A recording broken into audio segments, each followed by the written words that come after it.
Greetings, mortals. I'm Nates, one of the rulers of the underworld, or specifically the ruler of Manga Hell, and today we'll be reacting to the newest chapter of One Piece, chapter 1054, titled The Flame Emperor. Huh. Last chapter we got, before this month-long break, we got chapter about all four emperors, and now we get someone called the Flame Emperor. Ironic and funny, with the sense. Especially considering the fact that Flame Emperor has absolutely nothing to do with the four Yonkos. But I mean, I guess if you want to call and one of the more important figures in the world of Emperor, I guess you're gonna call them. So yeah. Anyways, we spent our whole month waiting, and now it's time for us to actually get to the chapter. Now, the first thing we actually get is a color page, which is basically just. I want to say they are just the posters of all the four emperors, but I think Shanks is a bit.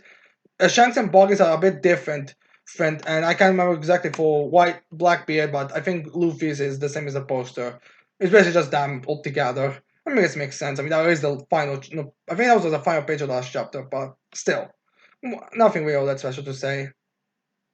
So, anyways, then we start the chapter off in the flower capital of Wano, as then we have someone saying Denjiro, as Denjiro's like, you know us too. We must, and then someone says, we mustn't let Sir Luffy and his companions hear about this. Come, cat.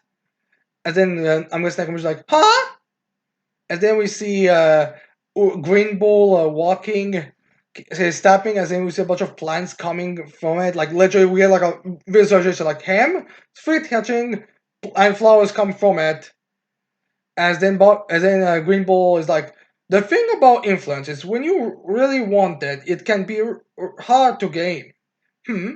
As then I guess he was saying this aloud to himself, as then he knows something, as he's like walking like the yakuza, like cool bass walk.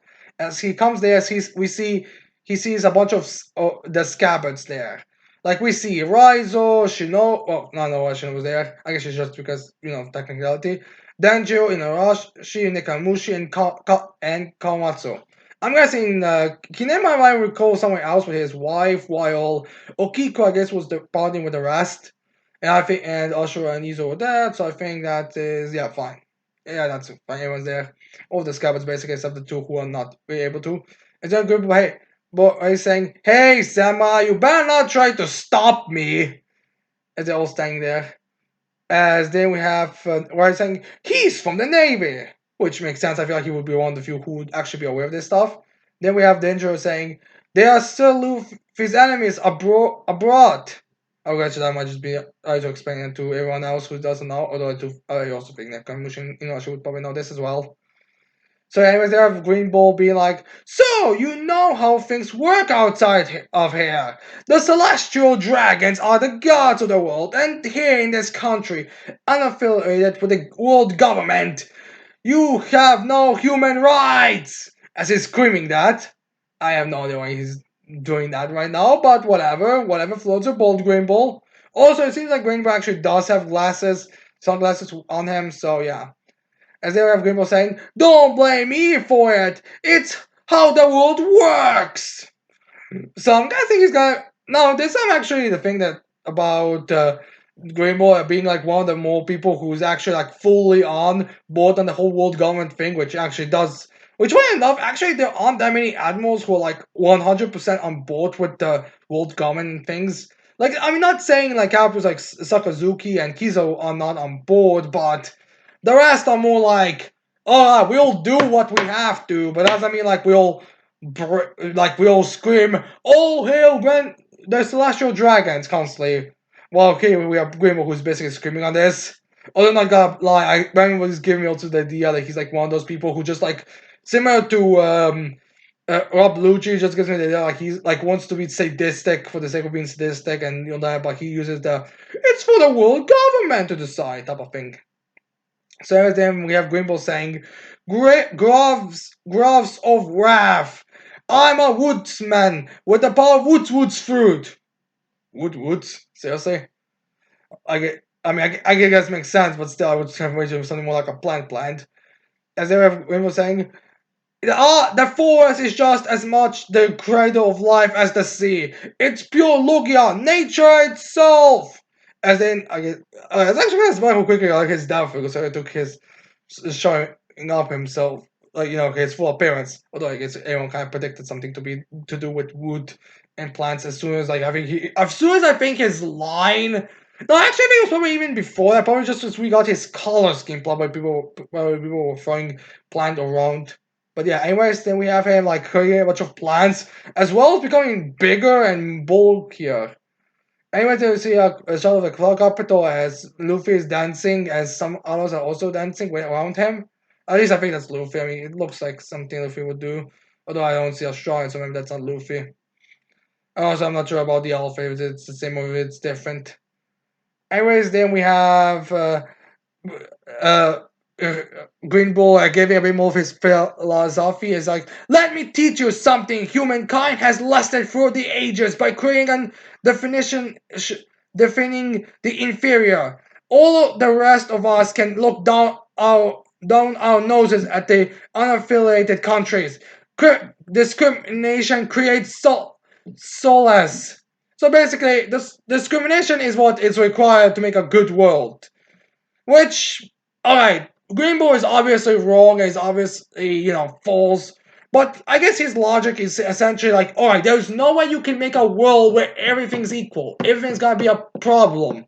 Which is, to be fair, more or less true. Like, the world government is wrong, and definitely is a few things they are doing is definitely god awful, but the government will have to stay in place. Like, pure chaos will not do good, and everything being the same everywhere is clearly gonna cause another group of problems because, I mean, some people work more than others, and they are gonna, should obviously get more than the same thing as someone who does less work, essentially. So there's some logic to it, but it's just ignoring all the problem logic to it with how the world government is run. So, anyways, they have in this giant monstrous former Green Bull just going there as he gets sliced off by Denjiro and everyone. As Green was like, it doesn't matter how many people die in this country because the law does not apply here. Just try to stop me. I'll kill thousands of you. Similar to here, as Green Bull has like no real reason to kill them. He's just gonna kill them because they are going against him. So he has to kill them. So he has rights. So yeah, anyways, we have Yamato showing up out of nowhere. She's like, you won't be doing a single word of that, as she slams Green Bull to the ground. And like, Gah! As then we have, actually, there was also something that Green Bull said before that, as he's like, anything to ensure I reach Straw Hat Luffy. So yeah, anyways, then we have Green Bull holding his head like, yo, that's some tough hockey. So yeah. Alright, now people are gonna start another debate between the Admirals and the Young Grante. I'm already hearing them. Oh yeah, they're so painful. So anyways, then we have Yamato saying, the people have withstood 20 years of oppression. I won't let that you ruin their chance to finally celebrate and allow their hearts to feel free again. I mean, to be fair, they were celebrating for a few months yet. I mean, hell, they were actually waiting a few weeks to celebrate again. So yeah. Anyways, then we have Grimble saying, who are you? As they have Kawamoto saying, Sir Yamato. And then we see some partying behind, like, alright, this gotta be like a thing now. This gotta be like two situations where we have this major conflict going out right outside, but no one's gonna notice it until everything's over, similar to the Onigashima battle. Like, no one noticed it before everyone came and said, yeah, it's over, everything's over. And then Yamato screaming like, I'm Yamato, the son of Kaido! As then we have Green Bull screaming, son of Kaido! So yeah, you're on the death list, Yamato, just so you're aware of soon. And I guess this is just gonna be a way to put her on the Straw Hats crew. So yeah, anyways, they have Momonosuke Shama is like, well said, Yamato, the heroes have yet to heal from their battle, and we won't allow you to harm them. Blast breath! So yeah,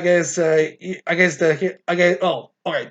Zoro and Luffy are still far from being healed. Everyone else, I feel like, could fight right now. Like, yeah, Luffy and Zoro are alright, but I feel like everyone else could, and I doubt Grimble can defeat, like, everyone else. Like, even if you want to put Admirals above Yonkos for some reason, you have to agree that all of the people who are currently Wano, even damaged Luffy and Zoro, are more than enough to beat Green Bull, I would say. And then we have Green Bull also acting like without a dragon, as Momonosuke is there in his breath. And he tries to like send fire, but he isn't able to do it. Like it's like a small pathetic flame. And then I have Green Bull like, ugh, but it's just like a cloud.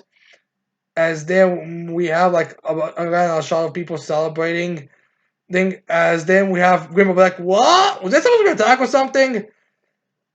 As honestly, like trying to guess this whole face from acting like, seriously, I'm still not able to put a giant attack out.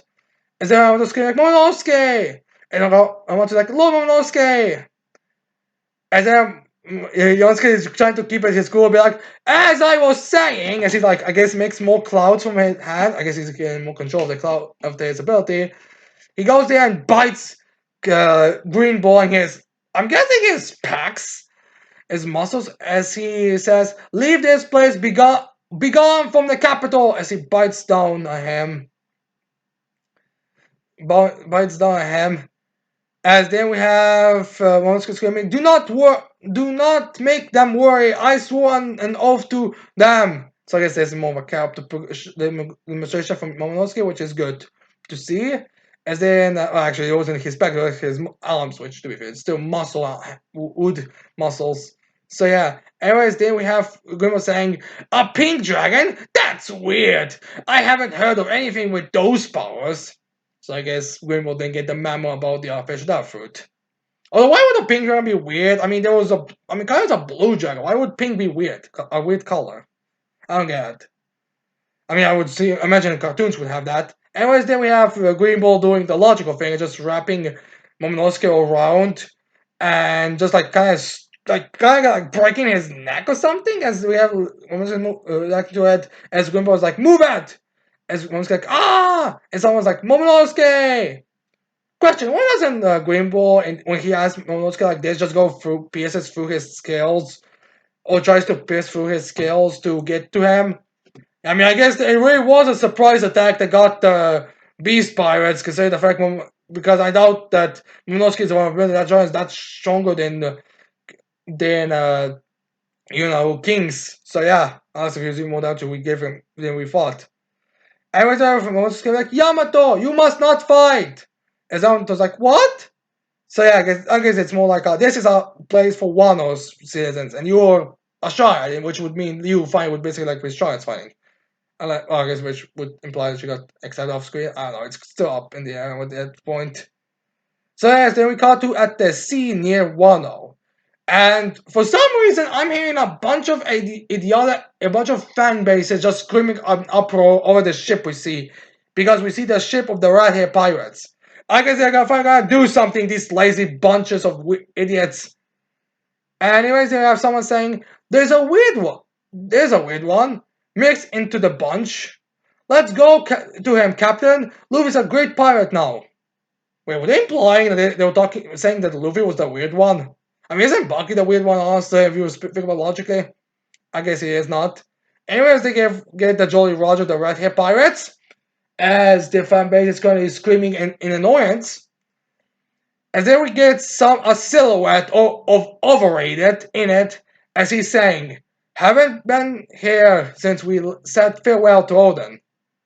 So yeah. Now in the unofficial translation, I think it said something like they farewell to Odin as in Odin's death, but I guess here it was just like farewell to say, alright, see you late and hope to see you again, Odin. So yeah. As then we get overrated saying, I suppose Momo and Huey are all grown up now. Well, thank God Momo is grown up because otherwise she would be a child, which does make a question how much she's aware of. Then we see some of the right hair pirates react. We see like Rocky Roo saying, "Come on, let's go see Cap Luffy." Then we see the guy with the monkey and guy who has a pretty blind appearance. Is like, he's amazing. Look how far he's come. I guess he was on the crew beforehand. Or maybe he was just maybe it's gonna be revealed later, but I don't think I've seen him. I guess it was someone was designed later. Then we see Yasop there as he's like, wait, let's not disembark. I don't think I'm ready to see Usopp yet, is all nervous. I guess oh actually is it like the first time we've had Yuasa being the father of Usopp being mentioned since Usopp's introduction arc? Because I think it is. I can't remember that many times. Maybe it was, but I don't think so.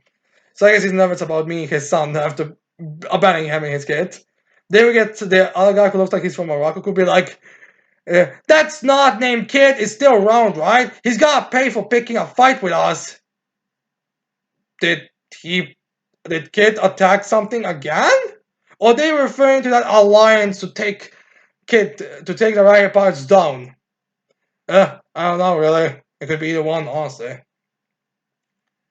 So anyways, then we have the face of overrated, as he's thinking to himself, well, as when we see Monkey is Luffy's new wanted poster there, and then we get like a bit of a flashback as we see overrated thinking to himself, as we have someone screaming, "That's Red Hair's ship!" As they have the Red Hair pirates sometime before they meet Luffy, because you can tell because of Ben Beckman's appearance, as he's like, seems like there are CP's 9 agents on board. That's trouble.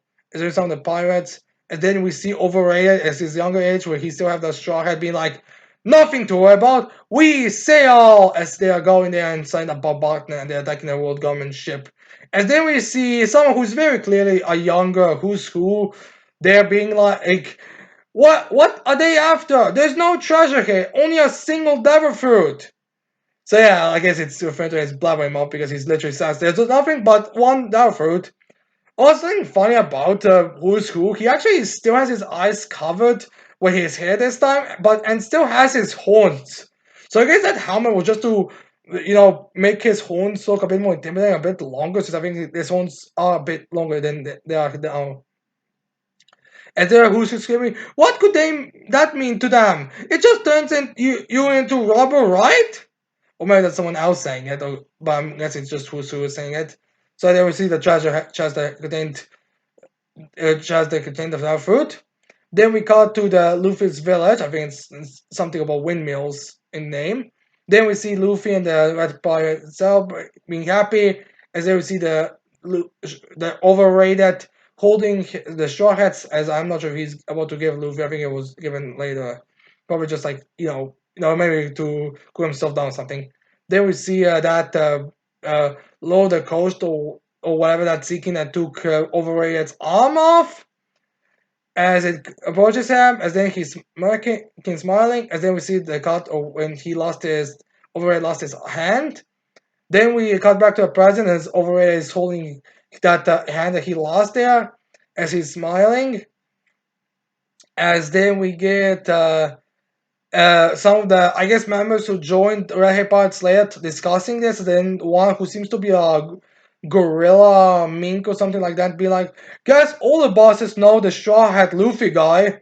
Referring to these are the upper echelons. These are like the newborn, like the show boys. As one guy who is a guy like very generic designs, like, you know what I heard about Straw Hat Luffy?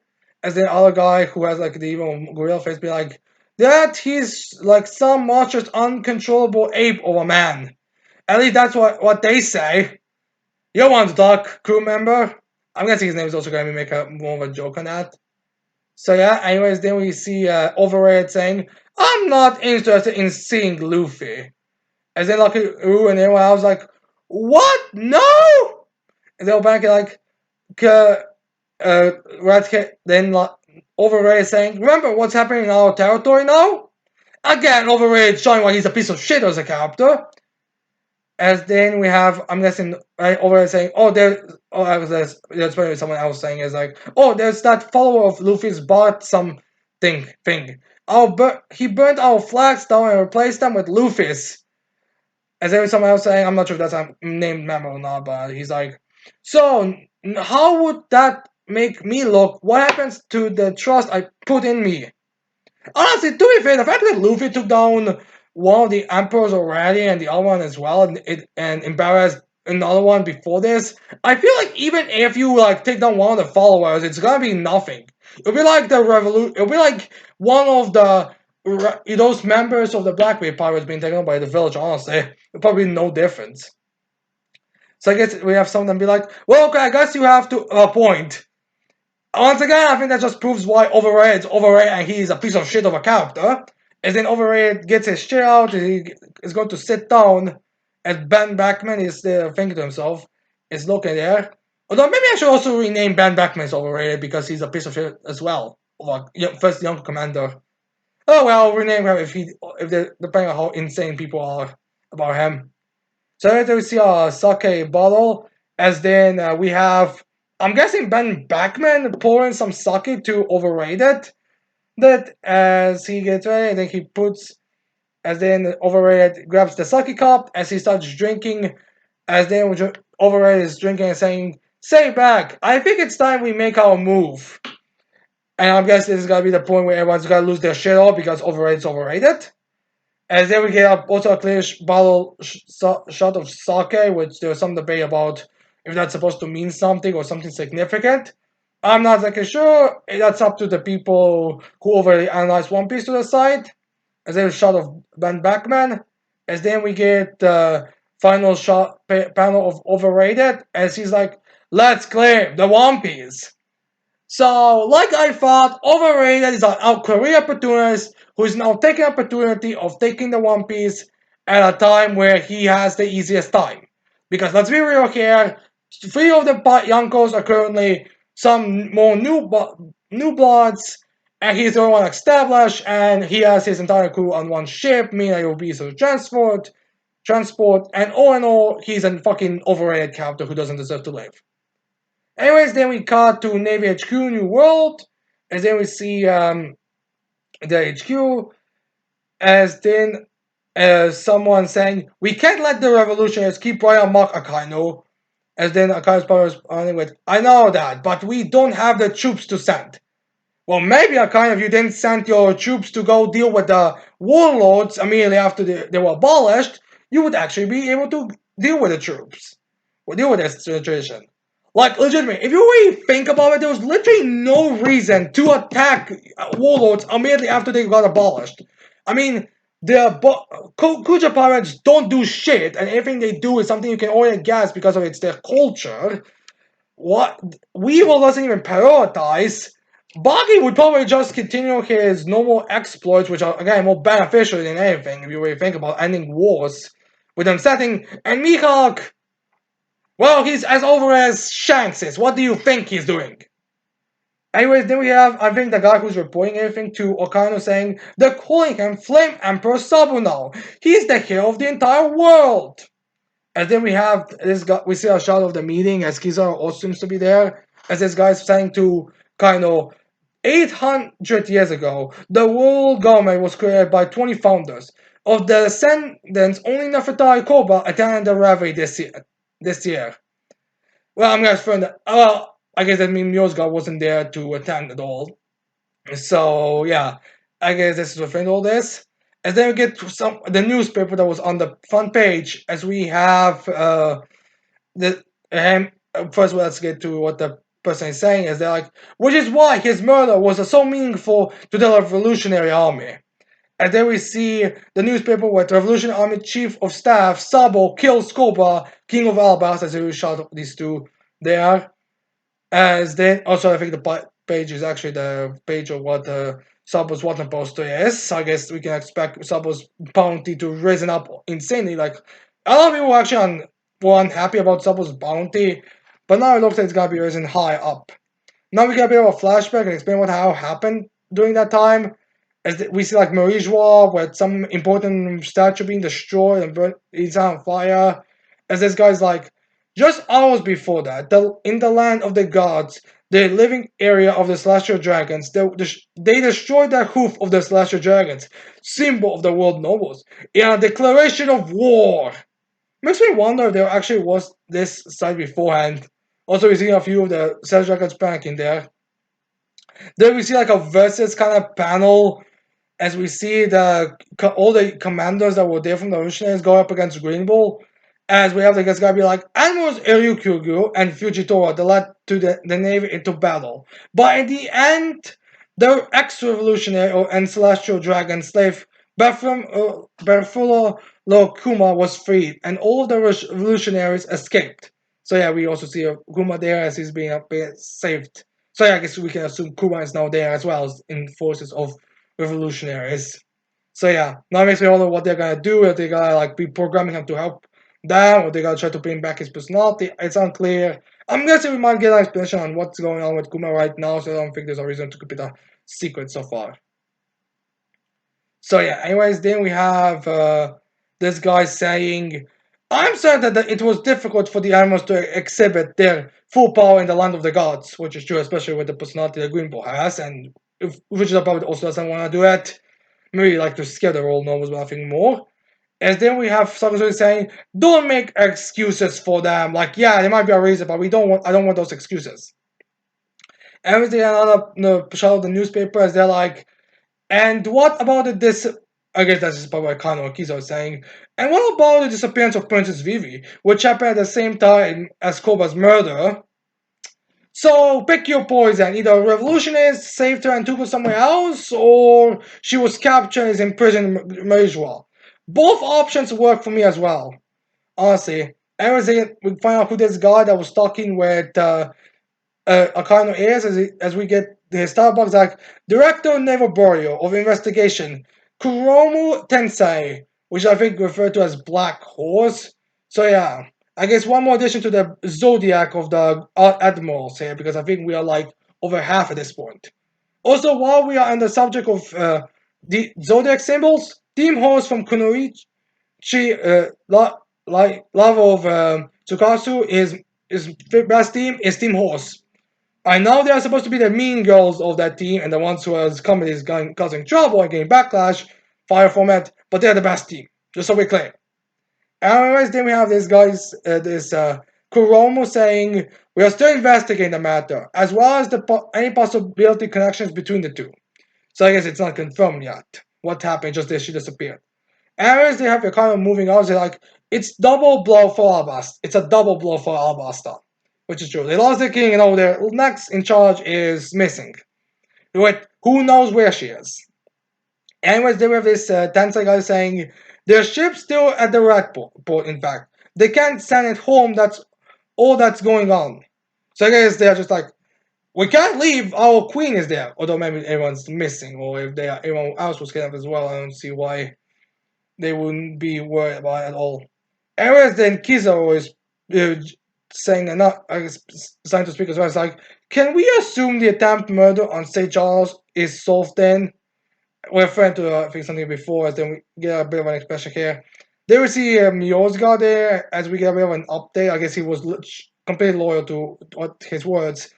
As I kind of start saying, as far as the accusation that Saint Miyozga let the attacker escape, which too, if it was actually Miss Miyozga, are they not aware of that? It's Miyozga kept that hid on something, as they say. That's being deliberate in the land of the gods. The holy knights have intervened. Holy knights. I guess that's another group we can assume will be in the is a part of the world government at this point. Not sure how this is gonna go, what their rank is, what they do. I'm assuming they might be stronger than the shields. It's unclear for now, but we'll see. I guess they are. I guess the reason why they are probably there is because the CP9 do actually leave their facilities sometimes, but the Hornets I guess are fully stationed there, which to me does make sense. And we have the final ones being like, and it's all a big mess now. As then we have so be like, let them figure out that's not our job, you pipsqueaks. As they have Tensa being like, but in each case, the public is convinced that Sabo was the one pulling the strings, and it's causing quite a stir. And to that, the recent events orchestrated during the king's return with the Eighth Nation Revolution, and now many sparks of bells smoldering all over the world. So I guess you're wondering what the status of the world is. Eight kingdoms have turned against anyone, and they're causing a problem. And now we actually get a bit of a liberation on the previous chapter as we get a bit of an explanation of what's been going on in the final pages, well, 2 page spread of the chapter. Anyways, then we get like everyone like celebrating. We got shot to one kingdom as everyone's like throwing their swords up in the air as we have someone saying, "I'll be as I guess that's I can continue with. I began to worship him like he's some kind of god." As then so it was like the Flame Emperor sub as we cut to the kingdom. As they are as the lieutenant is also saying at this point in time he's so popular that he might have more influence than Dragon Commander in Chief of the Revolutionaries, referring to the John being in charge, which I do wonder where this is going for the story because then Sub's not taking all the credit. I guess maybe Sabo Johnny's gotta be less of an influence, or everyone's also going to come there as everyone's screaming like Sabo. Then we cut back to the Navy HQ. He's like, and now his brother Strawhead Luffy is an Emperor of the Sea. So I guess that's also helping the popularity with the fact that the brother of Sabo is currently as well influential figure. Everything we cut there is then we see like some guy who's I guess in charge of the revolution or there is a spokesman. He's like, in the world of pirates, the Flame Emperor's brother has opened the old order. And he's like, yeah, the times are indeed changing as he's screaming all that, and yeah. So yeah, this is probably referring to what Grimo was talking about before, with the whole world being chaos, with now revolutionaries dropping, shark all over the place. So yeah, now Suzuka is doing a badass posting over the sea. It's like, yourself, this is one hell of an age I had to be the fleet I'm in. Like, David, I got like this point, just when I took it over the place, now is where everything's going to shit. The nations are getting revolutionaries, emperors are falling and getting replaced. My god, am I just the most unlucky animal ever? And, well, fleet animal. As then started to think of again, but no matter who comes at us, as he all serious to end the chapter off is like saying, I'll drive each and every one of them back into the deeps of the sea. So yeah, Akane was like, I don't care, new emperors, old emperors, revolutionaries, everyone who comes here, I'll take them down. So yeah, so he is all serious and all ready for business. Yep. So I do wonder if they're actually gonna do this, or this is just gonna be one of those end of chapter battle speeches that's gonna take like years and years until we actually do anything with it. I guess we'll see, but still, it's kind of funny to think that it could feel easily just be thick for years. So yeah, this was one of those more explain to us the status of things. It gave us a bit of explanation of what was going on. Nothing really particularly all that interesting or exciting, except if you're one of those overrated, we must lose our shit type of people, which I'm guessing most of the One Piece fanbase is. But that's pretty much it for it. So yeah. Anyways, I hope you like this chapter. I hope you leave your thoughts and opinions in the comments below.